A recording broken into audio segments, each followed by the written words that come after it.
Okay guys, so once again I'm reading the Shadow House book. I'll probably keep uploading these videos until I get to the end of the book because I don't know why, I just enjoy this style of video. However, if there's any other books you want me to read, I am willing to do so. So anyways, this video is chapter 8, possibly 9. The rest of the chapters are on my on my channel. I have a whole playlist of them if you want to listen to the others. And yeah, and with that, let's get on with chapter 8. Dash and Dylan had insisted that the driver of their limo pull all the way onto the Larkspur property, claiming that they'd pay for any damage that the creeping foliage inflicted on the car. As the car drove off and left them alone, the boys found a pair of wide wooden doors. They knocked and knocked, but no one answered. Pressing their ears to the glass, the boys listened for a response. Inside, they could hear the echoes of their pounding. They texted Dell to see where he was, but the messages failed to send. No service. "What are we going to do now?" asked Dash. Dylan answered by stepping forward and pressing the latch on the door handle. The door swung inward with a resounding groan. "Oh yeah," Dash forced a chuckle. "I didn't think of that." "Good thing I'm here, little brother. You know, I read that as sarcasm, but he may just be that dumb. Good thing I'm here, little brother. You know I hate it when you call me that. Being born 5 minutes after you doesn't make me littler than you." "You're so right," said Dylan. "I know you hate it." He smiled that smile that always made Dash nervous. The one that Dash could never pull off, not even when he practiced in a mirror. The smile that said, "Don't be a wuss."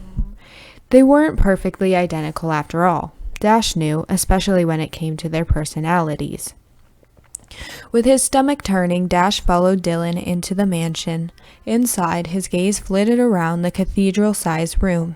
He took in the details, the wide oak banisters that bordered the central stairway, the wood pillars that rose to the pointed arched ceiling, the high stained glass windows that allowed shocking streaks of red and blue and gold light to filter across the intricate circular parquet floor.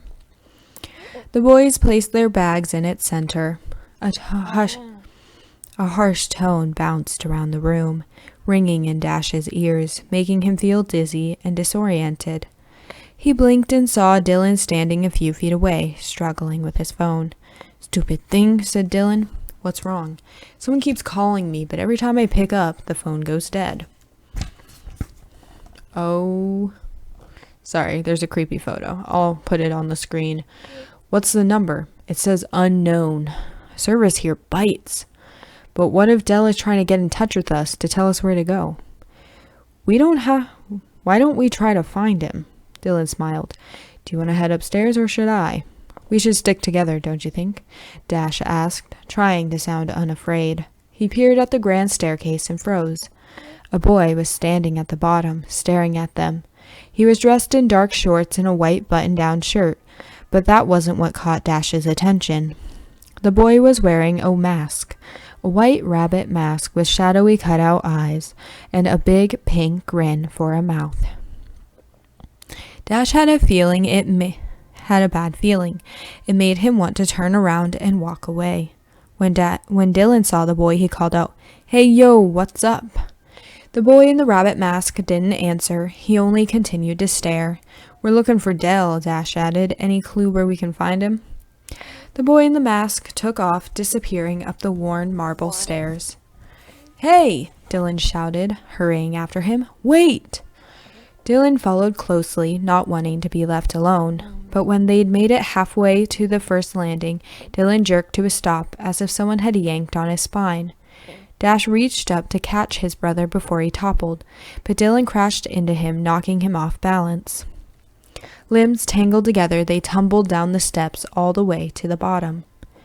Something like a memory flashed through Dylan's mind. He flinched, cringing at the white-hot blast. that burned inside his skull. His entire body prickled with electricity. The world around him disappeared. He was back in the dressing room on the set of Dad So Clueless.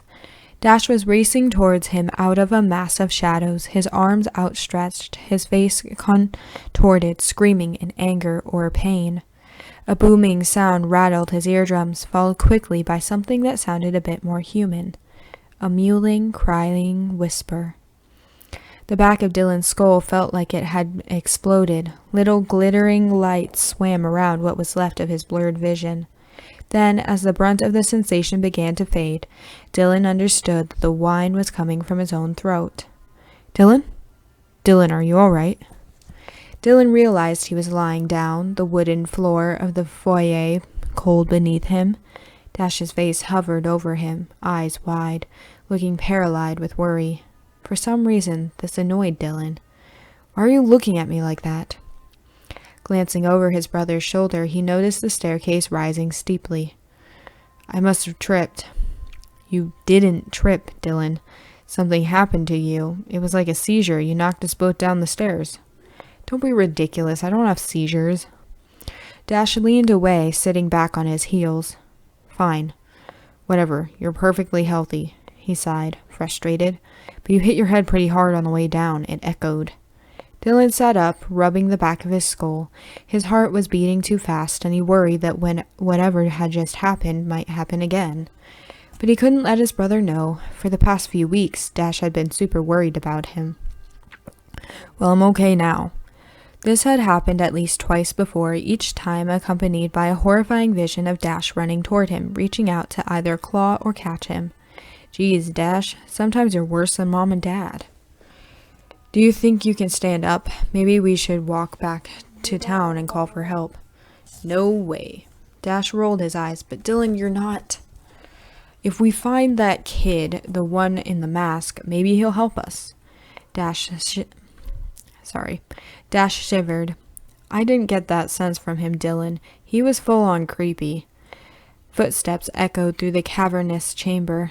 Dylan turned to see who it was.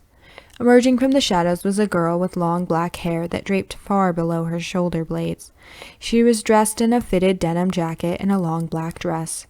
Another girl with messy, dirty blonde hair walked beside the first, wearing a faded purple t-shirt and jeans, clutching a bright pink messenger bag. Behind them was a boy who appeared to be carrying a tall backpack of some sort. He wore a black sports jacket and khaki pants, his dark red hair lifted from his scalp in wide curls. "Is this the rest of the film's cast?" Dylan struggled to his feet. He stepped forward, holding out his hand. If he was going to succeed on this set, he knew he needed to make the best impression before his brother could beat him to it. "Hey," he said, laying on the California cool kid charm that his agents had drilled into him long ago. "How's it going? Dylan Wright." He glanced over at Dash, who looked at him in surprise. "And this is my brother." "Dylan, sit down," Dash commanded harshly. "You might have a concussion." A flash of anger jolted down Dylan's spine and rippled in the pit of his stomach. Keeping his face even, he chuckled nervously as the group stared at the twins. "I'm sorry," he said. "My brother can be a little dramatic. Have any of you seen Dell?" All right. Chapter 9. Poppy couldn't believe her eyes. Standing before her was one of her favorite television characters, Scooter Underwood from Dad So Clueless. And seated behind him was another version. Two Scoots Badooters were staring at her as if she might present them with a key to the house. This must be in my head, she thought. Blood pounded in her ears, and she heard the girls from Thursday Hope chanting again. "Crazy Poppy, crazy Poppy." But now Marcus was making introductions. "Hi, I'm Marcus. This is Poppy and Izumi." Izumi waved as Poppy remained frozen, unsure of herself. "Are you students here too?" The seated boy finally stood and brushed himself off. "I'm Dash, Dylan's brother, and, no, we're not students here." Marcus frowned and shook his head slightly. "You guys are actors," said Izumi. "I've seen you on television." Actors, thought Poppy. Not the real Scoots, but the boy who played him. Twins. "Yeah," said Dylan. "Aren't you guys actors too?"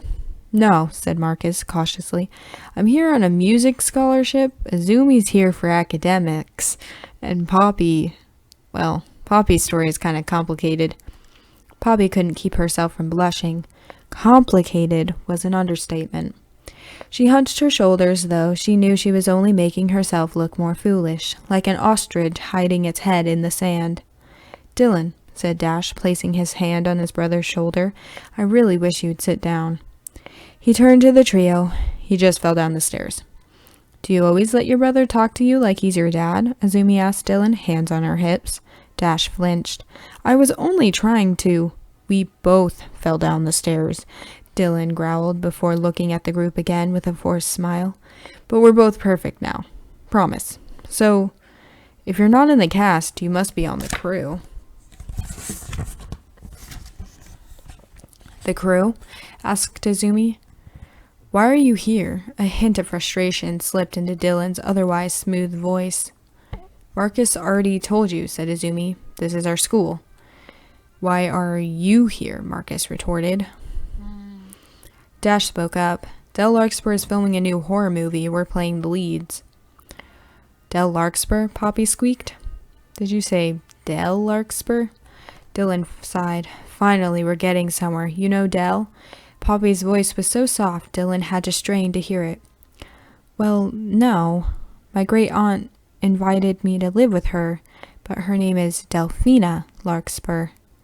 Could they be the same person? Asked Dash. We thought Del was a guy, but maybe Del is actually Delphina. Poppy's spine tingled and her fingers felt numb. None of this seemed right. In her letter, my great-aunt didn't say anything about making a movie. She thought back to watching Dad so clueless in the common room at Thursday's Hope with the other girls, remembering the warm feeling it gave her to see a funny family portrayed on the small screen. To see parents get mad at their nutty kids but then forgive them at the end of every episode because they just love them so much. Hold up, said Dylan, shaking his head squinting. What letter? Azumi exhaled sharply as she shuffled through her shoulder bag and removed the printout she'd already showed Poppy and Marcus. Marcus followed suit, taking out the email his mother had received from the music school. They handed the pages to the twins. Poppy scrambled to show them her own handwritten letter. The boys scanned everything quickly, and then Dylan pulled his phone from his pocket, opening the message from Larkspur Productions, LLC. After a few seconds, the group looked up at one another and then glanced around the chamber as if someone were watching them. This is weird, said Dash. Look at the names. L. Delphinium wrote to Marcus's mom. Del Larkspur and Delphina Larkspur wrote to us and to. He glanced at Poppy, self-conscious. I'm sorry, what's your name again? Poppy, she said, her voice cracking. She crossed her arms, feeling suddenly cold. Right. Dash handed back the invitations, emails, and brochures. The details don't really add up. I mean, it feels like someone is messing with us. Not necessarily, said Marcus, looking around the room. This house seems big enough for all of it. A school, a filming location, a home. Azumi spoke up. Still, it's strange. Earlier, Marcus found Poppy lying in the road in front of the main gate. What were you doing in the road? Asked Dylan. Poppy's eyes went wide. I'm not really sure. I guess I fainted or something. The twins were looking at her like she was a total freak. Her group home defenses immediately kicked in. Speaking of strange, Azumi saw some sort of creature out in the meadow by the woods. She thought it was chasing me and Marcus, but when we all reached the house, the meadow was empty. I never said it was a creature. Azumi's face lit up red. I said it was an animal. A big animal. And I have a picture. She dug in her pocket for her phone and swiped it open, but after a few seconds she furrowed her brows. It was right here, a black smudge. It had golden glowing eyes. It looked like... I don't know what. She handed her phone around. When Poppy got it, the image on the screen was of a sunny meadow, clear of any blotches or unusual shadows. We saw a boy at the top of the stairs, said Dash. He was wearing a rabbit mask. Weird, said Marcus. It would be really nice if we could find an adult. Like my great-aunt, said Poppy. Like a teacher, said Azumi.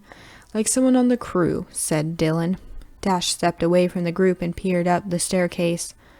"Hello?" he called out, the echo of his voice fluttering around the upper rafters like bats trapped inside the house. "Is anybody here?" The group waited in silence, but no one answered. Okay, so these chapters are like really small, so I'm gonna go on to chapter 10. Izumi and Marcus placed their luggage in the center of the grand room beside the twins' stuff. Poppy held onto her bag. "The boy in the mask ran up the stairs," said Dylan. "Maybe we should go check up there." Not listening, Izumi disappeared with Marcus through one of the doorways off the foyer. Foyer. A moment later, she called out, Whoa, you guys have to see this." Poppy paused in the doorway, looking back at the twins. "Coming?" she asked, her voice quakering and small. The boys reluctantly followed. Marcus stood just inside the entry of a long room. The space looked like it had been set up for an extravagant party.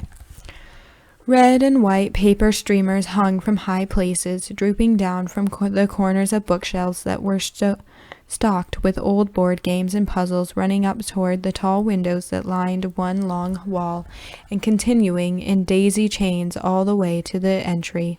Loose balloons meandered across a thick Persian rug, pushed by what must have been a draft that Marcus couldn't feel. They looked like scurrying animals sniffing around for scraps of birthday cake. The couches and chairs arranged to face the center of the chamber were worn, as if they had been sitting there for a century, getting good use from the children who must have played here. "It's a music school," Marcus thought, eyeing the 4 other kids. "It has to be." He drummed his fingers on his stomach and closed his eyes for a moment, itching to get his hands on an instrument. How strange would he look if he grabbed his cello and got down to it right here. The familiar tune continued to play in Marcus's head, the melody still as sweet as blueberry pie. But it was getting louder and louder, and Marcus had to bite at his lip to keep from shouting out to the musician that he'd heard enough. Someone squeezed his waist and shouted, "Boo!" Marcus nearly screamed as Dylan jumped out from behind him. Dylan burst out laughing as Dash came up and punched his arm. "Starting early?" Dash asked, his eyes slivered. He tossed an apologetic look at Marcus, but Marcus couldn't bring himself to smile. Everyone else was staring at him like he was some sort of nut job. It made him think about how his brothers and sister had looked at him when they learned that the doctors had suggested medication to correct his hallucinations. "Dude, I'm sorry," said Dylan, wiping away the last of his laughter. "You looked so intense, like you were arguing with yourself. I just had to do something about it. You okay?" I'm fine," Marcus nodded. "Thanks for your concern, though." The others strolled before the shelves, examining the trove of games. "Do you guys think the decorations are for us?" he asked. It's a nice gesture, Marcus thought, though it would have been nicer if someone had been here to greet them, and if someone had answered him. A strange-looking sphere made out of gray wires sat on a table in front of the windows. On one side of the contraption there was a handle bent like an S, as if it were meant to be turned like a crank. Inside the sphere were dozens of little red balls. Curious, Marcus made his way to the table. His grandmother had once taken him to a bingo night in the basement of St. Luke's back in Ohio. The person calling the game had used a goblet like this to call the numbers. Marcus touched the handle and then gave the sphere a spin. The balls inside rattled and one slid out into a small chute, hitting the table with a satisfying plink. Marcus picked up the ball and turned it over. There was no number on it, only the letter L marked in white. Weird, he thought. Bingo doesn't work like that. He gave the sphere another turn. Out popped the letter E. Then Marcus stopped cranking the handle. Then T. Marcus stopped cranking the handle. But little balls continued to roll out, each one stopping with the letter facing toward him. L, E, and T were followed by S, P, L. Let's play. 2 more balls rolled free. Let's play. Let's play. Something cold shivered inside Marcus. Guys? He called, suddenly wishing he were 15 feet closer to the rest of the group. Azumi was standing on her toes, reaching for a large paper parcel that was high up on one of the shelves. What's that? What's that? Poppy asked. As Azumi grabbed for the sack, it tumbled off the shelf, and its contents spilled onto the floor. The girls yelped and leapt back. Marcus only had a brief glimpse of what was in the bag. It looked like small human bodies. And then there's a picture of the little turn thingamajig, which I will place on the screen, obviously. So anyways, guys, that's it for this video. Like I said earlier, if you want to listen to more of these videos that are about Shadow House, I have a heck ton of them already on my channel. If you're into fashion, I have some fashion related videos, and if you're into random stuff, I also have some random videos. I have a few random doll videos on my channel. They're not very good, but they exist. So yeah, if you like this video, give it a thumbs up. I would appreciate that. Subscribe if any of the things I just talked about are interesting to you. I also have a Brothers Grimm book reading on my channel. I might record more of those stories because the Brothers Grimm stories are very interesting. But anyways, yeah, subscribe if you're interested in any of that, and have a good day or night.